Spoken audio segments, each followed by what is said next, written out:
নিয়মিত করে, পরিমাণে সেটা অল্প হলেও হোক, পরিমাণে অল্প কিন্তু করে নিয়মিত, আল্লাহর কাছে আমলটা বেশি প্রিয় সেই আমলের তুলনায় যে আমল একসাথে অনেক করা হয় কিন্তু পরে আর করার কোনো খবর নেই। কেউ রমজানে কোরআনে কারীম 2 খতম দিয়েছেন, মাশাআল্লাহ, কেউ 3 খতম দিয়েছেন, কিন্তু রমজানের পরে কোরআনে কারীম 3 খতম, 2 খতম, 1 খতম দেয়া তো দূরের কথা, পরবর্তী রমজান পর্যন্ত আর কোরআনটা ছুঁয়ে দেখা হয় না, খুলে পড়া হয় না, তেলাওয়াত করা হয় না, 1 পৃষ্ঠা পড়ার সুযোগ হয় না। তাহলে এই 3 খতম 2 খতমের চাইতে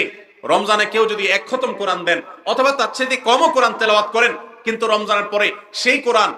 দিনে হয়তো 2-5 পারা পড়তে পারেন না, কিন্তু 1 পৃষ্ঠা হইলেও পড়েন, 2 পৃষ্ঠা হইলেও পড়েন, তার দৈনন্দিন রুটিনের মধ্যে কোরআন তেলাওয়াত থাকেই থাকে।